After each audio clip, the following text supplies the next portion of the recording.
안녕하세요. 윤리 알려주는 여자 김희영 강사입니다. 윤리 경영은 기업이 이윤도 추구하지만 동시에 사회적 가치도 함께 추구하는 경영 방식을 이야기합니다. 그럼 윤리 경영은 왜 하는 걸까요? 단순히 좋은 일이니까? 좋은 가치이니까? 아니죠. 잘 알려진 바와 같이 기업은 이윤 추구를 첫 번째 목적으로 하고 있습니다. 다시 말하자면 이윤 추구에 도움이 되지 않는 활동은 하지 않는 구조를 가지고 있다는 거예요. 근데 그럼에도 불구하고 기업이 이윤 추구에 직접적인 영향이 없을 것 같은 윤리 경영을 하는 이유는 무엇일까요? 윤리 경영이 단기적인 가시 성과는 잘 보이지 않지만 장기적인 성과에 영향을 미치기 때문이에요. 이처럼 장기적인 영속성을 다른 말로 지속 가능성, 영어로는 sustainable이라고 하죠. 많이 들어보셨죠? 정리하자면 윤리 경영은 지속 가능 경영을 실천하는 매우 구체적인 경영 방식 중 하나라는 겁니다. 그렇다면 지속 가능성이라는 것에 조금만 집중해 볼까요? 물론 지속 가능성이란 단어를 들으니까 조건반사처럼 ESG가 떠올리시는 분 되게 많으실 거예요.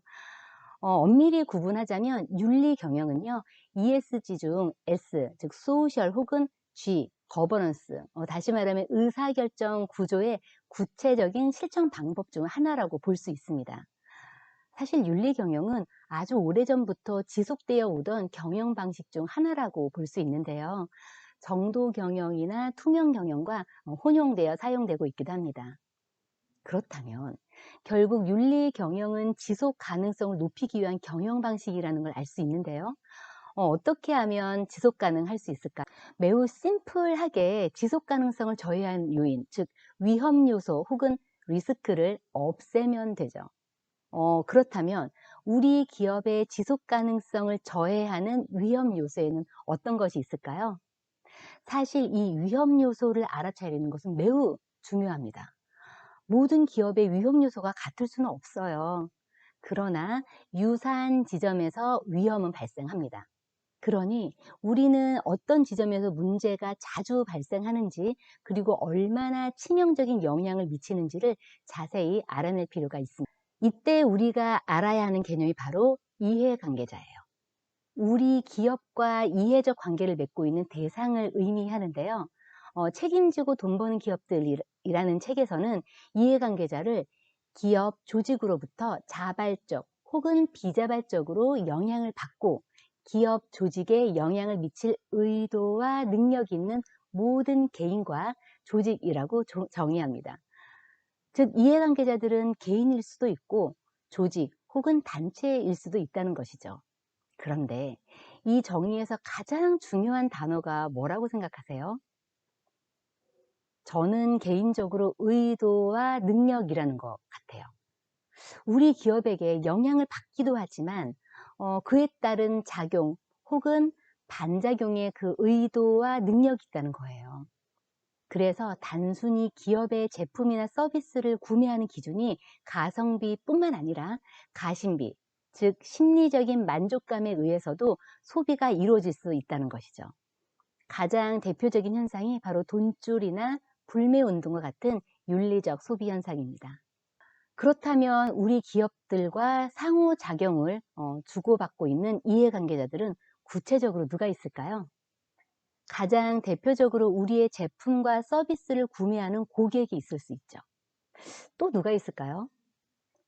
이 영상을 보시는 분들 중 회사에 소속되어 계신 분들이시라면 이렇게 한번 상상해 보세요. 내가 어떤 일에 대해서 의사결정을 내릴 때 영향을 주거나 또 내가 영향을 받는 사람, 혹은 그 조직은 누구지? 이렇게요. 잘 생각해 보면 첫 번째로는 상사 아닌가요? 그쵸? 혹은 낀 세대들이시라면 부하 직원의 눈치도 보일 거고요. 아니면 우리 회사의 사업 방향이 영향을 많이 받는 정부의 뭐 시책일 수도 있을 거예요. 그쵸? 물론 직무군과 직급에 따라 조금씩 다를 수는 있겠습니다.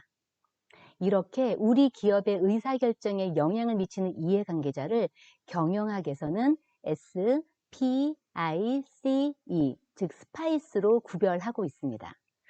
그렇다면 그 스파이스에는 구체적으로 어떠한 계층에 속할까요?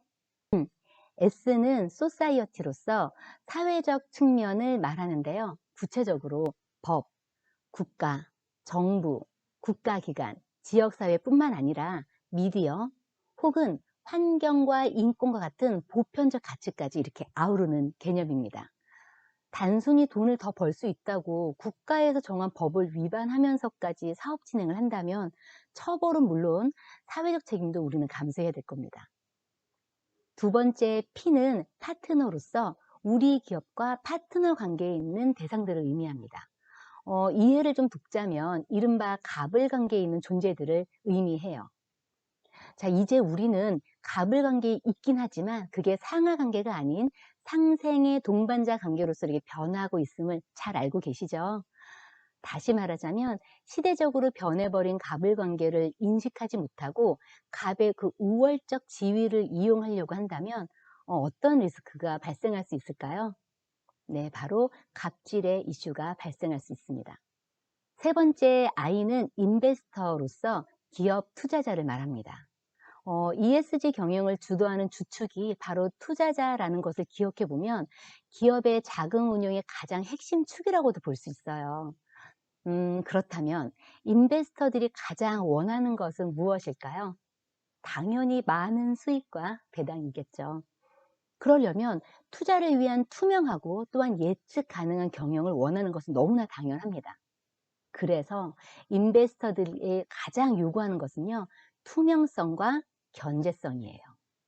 그래서 부패와 횡령, 비리들로부터 투자자들의 권리와 투자금을 보호받기를 희망하는 겁니다.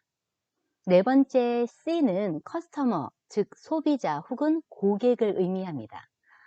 고객은 넓게 우리 기업과 직접적인 거래를 하고 있는 대외 고객뿐만 아니라 우리 기업의 제품과 서비스를 구매할 능력과 의지를 가진 잠재 고객도 해당돼요. 그렇다면 우리의 고객들이 원하는 것은 무엇일까요?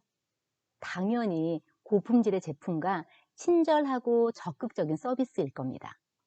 그래서 CS, 즉 고객 만족 경영이 바로 이런 측면에서 발달한 경영 방식이라는 것을 기억할 필요가 있습니다. 마지막 E는 인플로이로서 우리의 내부 고객, 즉 임직원을 의미합니다. 부하 직원과 동료뿐만 아니라 상사도 여기에 해당해요. 그렇다면 인플로이에 대한 민감도가 부족하다면 어떠한 이슈가 발생할 수 있을까요? 네, 직장 내 모든 폭력적 이슈가 리스크로 작용할 수 있습니다. 예를 들어 직장 내 성희롱, 직장 내 괴롭힘이 바로 여기에 해당한다고 볼 수 있습니다. 이에 대한 보다 자세한 내용은요, 예전 영상인 윤리 민감성을 높이는 방법, 이 편을 참고하시면 도움이 되실 것 같아요. 정리하자면 윤리 경영은 기업의 지속 가능성을 높이기 위한 가장 적극적인 경영 방식 중 하나입니다. 그리고 윤리 경영을 실천하기 위해 반드시 알아야 되는 개념이 바로 이해관계자 이론이고요. 그리고 이해관계자는 SPICE, 즉 스파이스로 정리해서 보다 구체적으로 인식할 수 있습니다. 앞서 말씀드린 바와 같이 우리 기업의 성격과 우리 각자의 직군과 직급에 따라 이해관계자의 경중은 사뭇 다를 수밖에 없을 거예요. 그러니 우리 기업의 윤리 경영을 실천하기 위해서는 이해관계자 이론에 대한 진지한 고찰과 그로 인해 발생되었던 혹은 발생 가능성이 농후한 사례를 취합해서 우리 기업의 기준을 확립하는 데 참고해야 될 필요가 있습니다. 왜요? 그렇게 하지 않으면 어떤 일이 일어나는데요? 네, 바로 우리 조직이 내년에는 존재하지 못할지도 모르기 때문입니다. 현재를 불확실의 시대라고 많이들 얘기하죠.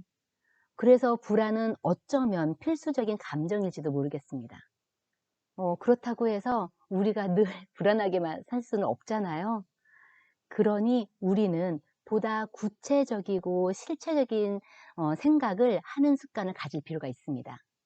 그리고 그 내용을 우리의 경영 상태에 반영할 필요도 있고요. 그리고 그 노력이 바로 윤리 경영이라는 것을 이해할 필요가 있겠습니다. 오늘의 이야기가 당신 조직의 윤리 경영 실천에 도움이 되었나요? 행복한 우리의 일상을 위한 생활 밀착형 윤리 수업, 다음에도 당신에게 도움이 되는 유익한 이야기로 찾아오겠습니다.